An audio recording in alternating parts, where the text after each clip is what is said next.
ते म्हटले नाही, सिनेमा अभिनय आता नाही, मला जगासमोर असं जायचंच नाहीये. म्हटलं का मोहन जोशी सर, मी तुमच्याशिवाय सिनेमा नाही करू शकत, देऊळ बंद तर नक्कीच नाही, तुम्हाला करावं लागेल. ते म्हटले काय करणार आहेस तू?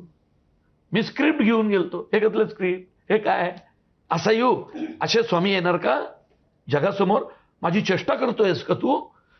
तर मला त्यांचा तो उद्वेग कळत होता. म्हटलं मोजो सगळं ठीक होईल.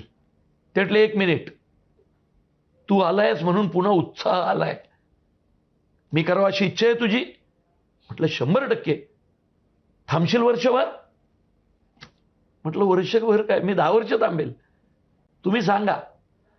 आणि एखादा नवीन विद्यार्थी थिएटरमध्ये आलेला पुरुषोत्तम करंडक वगैरे करणारे नसतात का, तोंडात पेन्सिल, मग ट ठ ल ल ल ल ल ट ट ट ट ट, अशी त्यांनी प्रॅक्टिस सुरू केली.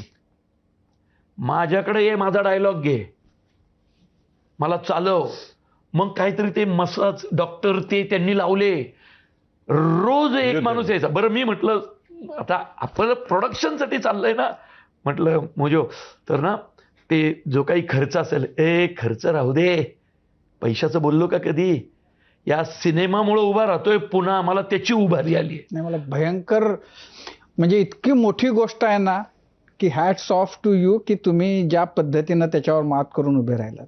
सांग पुढं. आणि असे उभे राहिले. एक दिवस फोन आला, सर, एक तर ते सर म्हणतात, ते म्हटलं आमच्यात पद्धत आहे, दिग्दर्शक हा सर, सर जरा घरी या. मी गेलो, ते सिंहगड रोडलाच राहतात. मी ताबडतोब गेलो.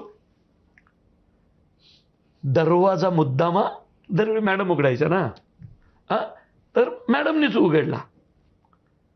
त्यांनी दरवाजा उघडला आणि मॅडम बाजूला आल्या आणि मोहन जोशी सर आतनं चालत असे आले, ज्यांना एक पाऊल टाकता येत नव्हतं. असे चालत चालत चालत आले आणि खुर्चीवर बसले आणि मला वाटले ऑडिशन झाली. म्हणजे अहो म्हटलं तर काय बोलताय तुम्ही?